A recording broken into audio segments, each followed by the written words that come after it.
우리 아이들이 자라는 걸 보면 세월이 가는 걸 좀 느끼는 것 같습니다. 하나님 말씀입니다. 하나님께서 우리를 참 그의 크신 긍휼하심으로 은혜로 우리를 구원하셨습니다. 그 놀라운 스토리, 이 에베소서 1장부터 우리에게 드러나고 알려지고 있었고 우리는 그걸 지금까지 배워왔습니다. 에베소서를 통해서 우리가 더 철저하게 확인하고 있는 것 같습니다. 그러나 하나님께서의 이 하나님의 구원은 우리 각 사람을 구원하는 것으로 끝나지 않습니다. 구원의 챕터 2가 있습니다. 구원의 챕터 2는 교회로 부르시는 부름입니다. 당시 이방인과 유대인의 격차라고 하는 것은 우리가 상상하는 그 이상의 어떤 것이었습니다. 우리도 어떤 차별, 격차라는 것을 역사적을 통해서 우리 한국 사람들도 느끼고 있죠. 뭐 양반, 상놈 이렇게 신분의 차별이 있었습니다. 로마 시대에도 주인과 종의 차이가 있었죠. 그 이후에는 백인과 흑인의 차이가 있었습니다. 차별이 있었죠. 지금은 뭐 신분의 차이가 혈통에 의해서 결정되기보다는 빈부의 차이에서 발생하기도 합니다. 교육의 차이에 의해서 신분의 차이가 생기기도 합니다. 한국 사회가 그렇게 교육열이 높은 것은 이 신분의 차이를 교육을 통해서 부모님들이 좀 얻어보려고 하는 그런 이유도 있는 것으로 알고 있습니다. 한국 사회가 그렇게 교육열의 몸살을 알아왔죠. 뭐 지금도 그렇습니다. 아들이 판검사 되면 뭐 그 집안 자체가 이제 영감님 집안이 되는 거죠. 이제 그런 식의 어떤 신분의 상승이 교육에서 되어져 왔기 때문에 그런 차별, 차이에 익숙한 것 같습니다. 또 이게 한편 벌어진 이 차별을 더 강화시키려고 사실 기독권을 가진 사람은 노력하죠. 부자는 대를 이어서 부자가 되고요. 돈이 돈을 번다라는 말이 있습니다. 가진 자는 더 가지게 되고 가지지 못한 자는 평생 허덕하면서 살게 되죠. 가진 자들이 절대 그 기득권을 포기하지 않습니다. 아예 쫓아오지 못하도록 더 차이를 벌려가게 되는 것이죠. 올해 한국 정부가 발표한 소득 양극화 지수는 과거보다 사실 더 벌어지고 있습니다. OECD 회원국 36개국 가운데 불평등 지수, 소득 불평등 지수가 29위입니다. 끝에서 6번째.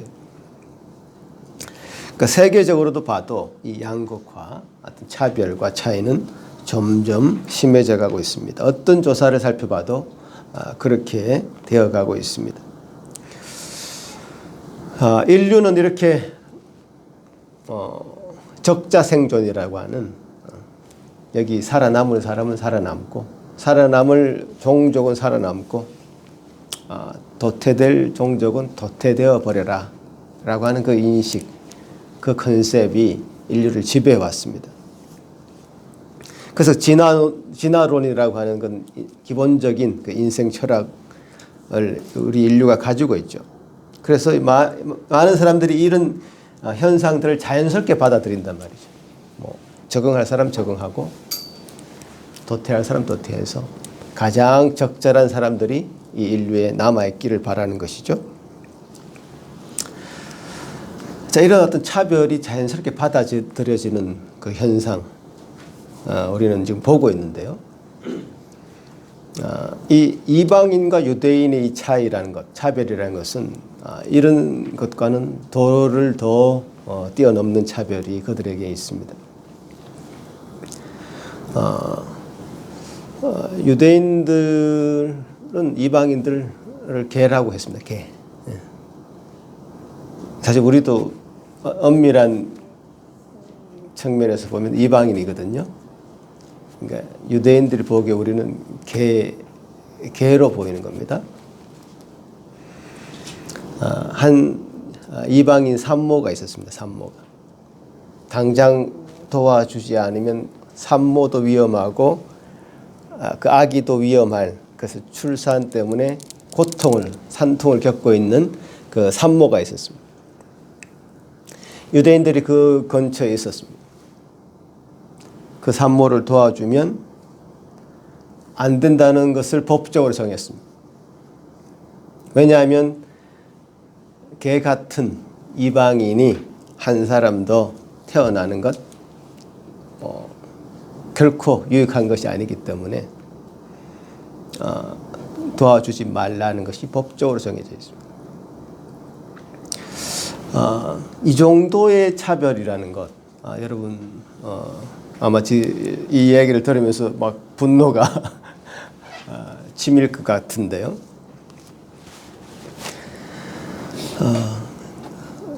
그러기에 이런 차별이 존재하기에 이런 분리됨이 있기에 우리에게 예수 그리스도가 이제 필요한 것입니다. 예수 그리스도는 우리 모두를 이제 하나로 묶으신 것입니다. 종이나 자유자나 할례인이나 무할례인이나 유대인이나 이방인이나 부자나 가난한 자를 차별하지 않으십니다. 그리스도의 십자가 아래에서 우리 모두는 다 하나가 된 것입니다. 로마서 3장에서 이렇게 선포하십니다. 이제는 율법 외에 한 의가 나타났으니 율법과 선지자들에게서 증거를 받은 것이라. 곧 예수 그리스도를 믿음으로 말미암아 모든 믿는 자에게 미치는 하나님의 의인이 차별이 없느니라. 당시 유대인들이 생각하는 하나님의 자녀가 되는 유일한 방법은 유대인의 자녀로 태어나거나 할례를 받아서 유대인이 되는 방법밖에 없었습니다. 지금도 그들은 그렇게 생각하고 있죠. 그러나 예수 그리스도는 이 모든 법을 바꾸셔서 믿음으로 말미암아 우리 모두가 하나님의 자녀가 되는 길을 열어놓으신 것입니다. 차별이 없다는 말씀입니다. 이 차별이 없다는 말은 신약 성경에 굉장히 자주 등장합니다. 로마서 10장에 보면 성경에 이르되 누구든지 그를 믿는 자는 부끄러움을 당하지 아니하리라 하니 유대인이나 헬라인이나 차별이 없음이라. 자, 골로새서도 이런 말씀이 있습니다. 3장에 거기에는 헬라인이나 유대인이나 할례파나 무할례파나 야만인이나 스구디아인이나 종이나 자유인이 차별이 있을 수 없나니 오직 그리스도는 만유시요 만유 안에 계시니라. 이 메시지가 계속 이제 반복되고 있는데 이 반복되는 이유는 그만큼 유대인들의 마음 가운데 이 선민의식, 차별의식이 굉장히 견고하게 자리 잡고 있다는 것이죠. 이런 이야기들은 유대인들 입장에서는 터무니없는 이야기들이죠. 그들은 자신들의 편에 서지 않은 예수님의 존재가 불편했습니다. 다른 한편으로 섭섭했습니다. 아니 예수님도 유대인이 아니냐 이 말이죠. 예수님 당신도 유대인 아니냐. 손은 팔은 안으로 굽는다는 얘기도 있고 가재는 개편이란 말도 있는데 왜 유대인이신 예수님이 유대인의 편에 서지 않고 이방인들을 끌어안고 있는 그런 모습은 불편한 겁니다. 유대인 지도자들인 그 바리새인들에게 예수님은 독사의 자식들이라고 화를 냈습니다. 반면에 유대인들이 상종도 하지 않은 사마리아의 한 여인에게는 다가서는 겁니다. 유대인들 입장에서 보면 자신의 편으로부터 뺨을 맞는 것과 같습니다. 이제 유대인들은 그 섭섭한 경지를 넘어서기 시작합니다. 그 섭섭함은 분노로 바뀝니다. 그 분노는 유대인들로 하여금 돌을 들게 했습니다. 그들은 그 분노의 돌을 예수님을 향해서 던졌습니다. 인류를 구원하시기 위해서 달려 돌아가신 그 십자가를 향해서 군중들은 돌을 던진 것입니다. 예수님이 돌아가신 이후에도 사도들에 의해서 예수의 복음은 전해졌습니다. 그 복음을 듣는 유대인들도 예수에게 던진 그 돌을 그 복음 전도자에게 던지기 시작합니다. 바로 스데반 집사. 예수님의 복음을, 십자가의 복음을 전하던 스데반에게 유대인들은 돌을 던져 죽게 했습니다. 그들이 그 돌을 던졌을 때 그 상황을 보면 사도행전 7장에 나오는데요. 그들이 이 말을 듣고 그 스데반의 설교를 듣고 마음에 찔려 그를 향하여 이를 갈건을 하면서 돌을 던져서 스데반을 쳐 죽이고 맙니다. 그 후에 수많은 복음 전도자들이 십자가에 달려 죽고 불에 태워 죽음을 당하고 목이 잘려 죽기도 하고 사자의 밥이 되기도 했습니다. 우리 편인 줄 알았던 예수님에게서 그들은 배신당한 것을 느낀 것입니다. 여러분, 진리는 누구의 편도 들지 않습니다. 예수님은 심지어 당신의 제자마저도 등을 돌리게 만들었습니다. 12 제자 중에 한 명인 가룟 유다를 위해서 복음을 변질시키지 않았습니다. 가룟 유다의 그 이상향이 있었을 것입니다. 그래서 3년 동안 예수님의 선택을 받아서 예수님을 따라다녔습니다. 그러나 예수님을 알아갈수록 예수님께서 전하시는 그 복음이 자신의 생각과는 다르다는 것을 알았습니다. 그런 가룟 유다의 마음을 예수님이 몰랐을까요? 알았습니다. 그러나 팔은 안으로 굽지 않았습니다. 가재는 개편이 아니었습니다. 진리는 진리였고 제자는 제자였던 것입니다. 유다의 편을 들지 않고 진리를 수호하신 것입니다. 그 결과로 가룟 유다는 예수님을 팔고 말았습니다. 그래서 십자가의 모진 고난을 겪으신 것입니다.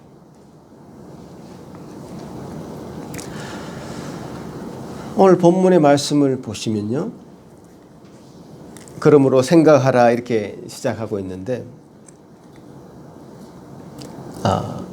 이 말을 이렇게 읽으셔야 됩니다. 제발 좀 기억해라. 제발 좀 기억해. 그러니까 think가 아니라 remember라고 영어로 이제 번역되어 있는데 제발 좀 기억해라. 기억하라는 이 말에는 왜 다 잊었느냐라는 책망이 좀 담겨 있습니다. 그렇게 기억해서 행동하라. 다 잊어버린 거 다시 소환해서 기억해서 너희들이 과거의 것들을 다 소환해서 과거에 너희들이 어떤 형편이었는지를 정말 기억해봐라.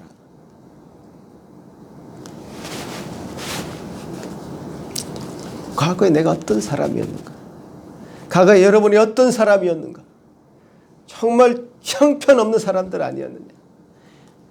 개 같은 이방인들 아니었느냐? 외인들 아니냐? 스트레인저 아니었느냐? 이스라엘 나라 밖에 있던 사람들 아니었느냐? 할례도 받지 못한 그런 야만인 아니었냐 말이죠. 이 세상에서 소망도 없이 살아갔던 소망도 없이 하나님의 그 놀라운 뜻도 모르고 살아갔던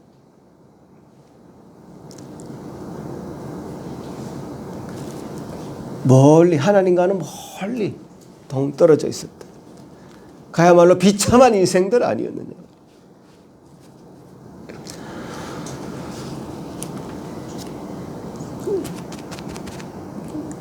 제 자신의 인생의 스토리를 봐도 그렇고요. 여러분 자신들의 지금 스토리를 필름으로 찍어서 한번 상영한다고 한번 생각해 보십시오. 지금 어떻습니까? 여러분 인생 가운데 참 하나님이 없었으면, 하나님이 안 계셨으면 난 어떤 사람이었을까? 어떤 사람이 되어버렸을까? 어떤 사람의 상태로 남아있을까? 제발 좀 생각해보라가 아니라 제발 좀 기억해서 그 상태에 여러분이 어떤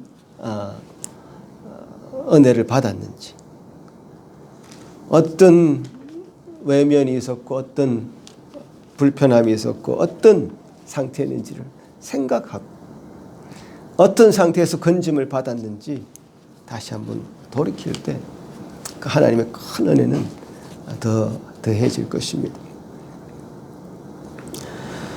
예수 그리스도는 우리 같은 이방인들을 건지기 위해서, 구원하시기 위해서 사실 십자가의 모진 고통을 당하신 것입니다. 혈통으로 구원의 문제가 결정된다고 하면 사실 저는 이 자리에 있을 수 없었을 것입니다. 저는 유대인의 집안에서 태어난 것도 아니고 예수 믿는 집안에서 태어난 것도 아닙니다.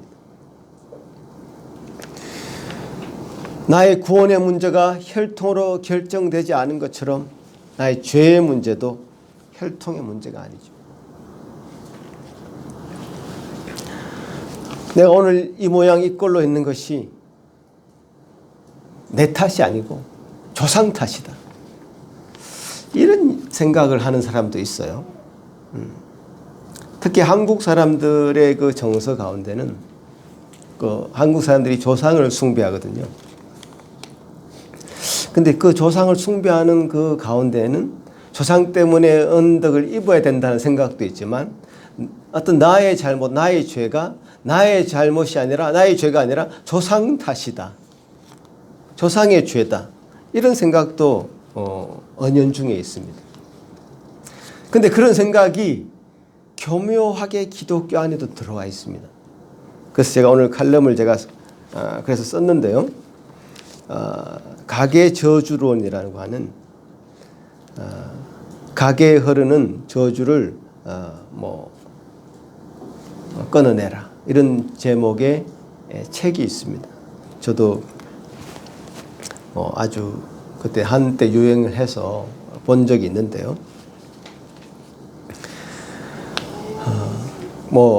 무엇이 잘못이 있으면 내 잘못이 아니라 조상 묘를 잘못 썼다든지 하는 어떤 그런 이유를 대해서 조상의 잘못으로 돌리는 것이죠. 그렇게 하면 내 잘못이 아니니까 내 마음은 좀 편해질 수 있습니다. 그래서 조상 탓을 하는 거죠.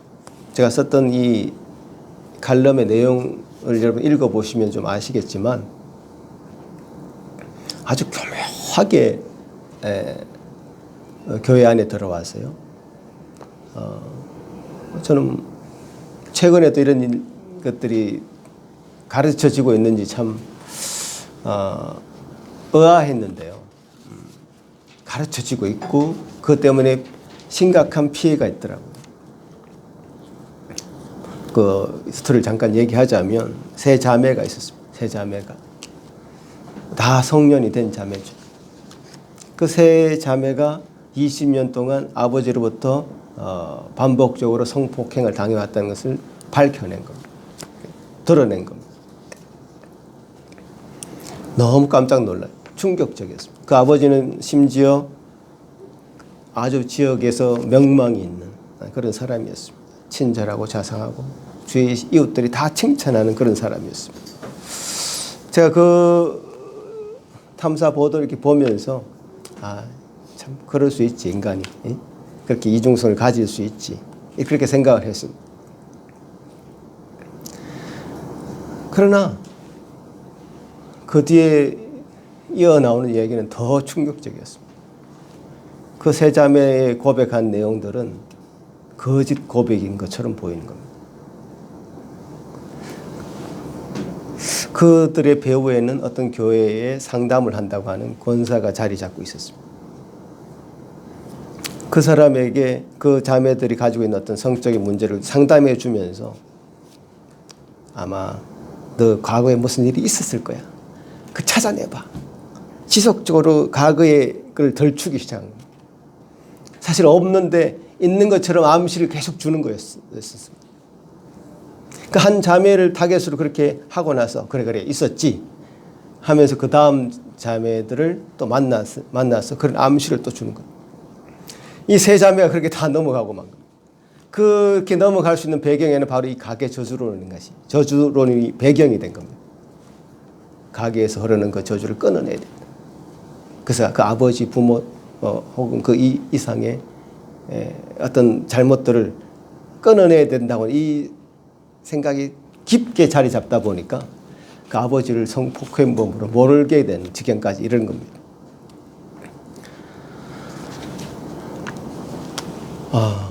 참 너무 대단한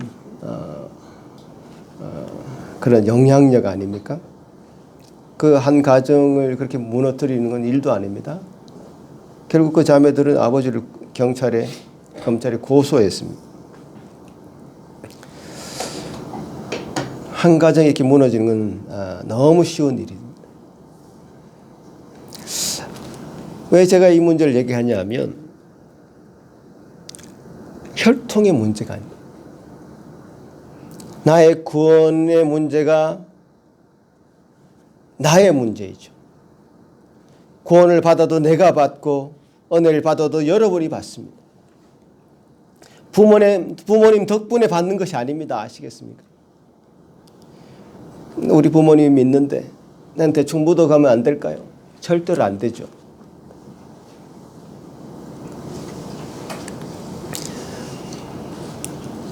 대충 할 생각을 하시면 안 돼요. 우리 청소년들. 지금 이 시간에 정말 하나님께서 허락하신 이 구원의 문제에 대해서 자신의 어떤 신앙의 고백을 할 것인지 여러분 각 개인으로부터 그 신앙을 다 이끌어내실 것입니다. 결국 예수 그리스도만이 유일한 소망이라는 고백을 여러분 각 개인으로부터 받아내실 것입니다. 하나님. 그 은혜가 여러분에게 충만하시길 바랍니다. 아멘. 예. 남 탓하면 안 돼. 조상 탓 안 됩니다. 혈통 아닙니다. 하나님께서는 여러분 각 사람을 이렇게 부르셨고 우리가 어떤 형편에 있든지 간에 유대인의 혈통으로 되었기 때문에 하나님이 선택된 민족이다. 있을 수 없는 얘기죠. 이 모든 것을 하나로 다 묶으신 것입니다. 예수 그리스도만이 이것을 묶을 수 있는 능력이 있으신 분이십니다. 지금 이제 신약 시대에 또 종과 주인의 어떤 관계성이 사실 성경에도 이제 있다는 것이 드러났잖아요. 근데 이런 일이 생겼습니다. 종도 예수를 믿게 되고 주인도 예수를 믿게 된 거죠.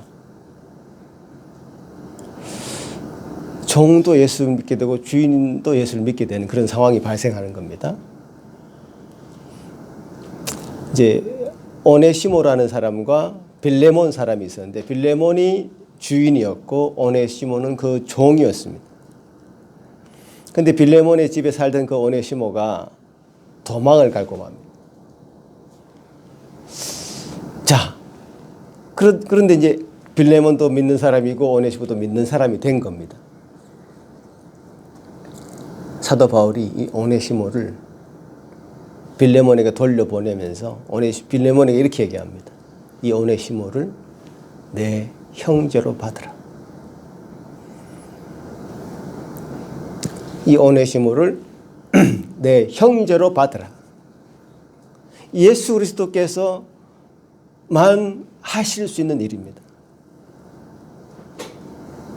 종과 그 주인의 그 신분의 차별을 무너뜨릴 수 있는 분이 예수 그리스도신 거죠. 주님께서 우리에게 주신 이 구원은 우리 각 사람을 다 개인적으로 부르시는 것이고 부르신 그 공동체를 통해서 정말 하나로 묶으시는 그런 일을 예수 그리스도만이 하실 수 있는 일이죠. 그 빌레몬 빌레몬서라고 하는 성경이 있는데요. 그 빌레몬이 어떻게 했겠습니까? 받았겠죠. 받아서 정말 하나님 안에서 어떤 그 신분의 차별을 다 극복하고 뛰어넘은 빈부의 격차를 뛰어넘은 색깔의 격차를 뛰어넘는 모든 것을 다 뛰어넘는 하나됨을 이루어가는 공동체가 바로 이 교회인 것입니다. 여러분, 우리는 그 교회를 지금 이루어 나가고 있는 것입니다.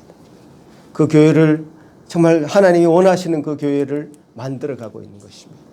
주 예수 그리스도만이 진리되고 왕 되셔서 주 예수 그리스도의 법만이 이 교회를 온전히 통치하여서 다른 어떤 분리와 차별도 이 교회 안에서 존재하지 않도록 만들어가는 일에 저와 여러분이 협력하여 마음을 다 모아서 이루어 나가야 될 것입니다. 같이 한번 기도하겠습니다.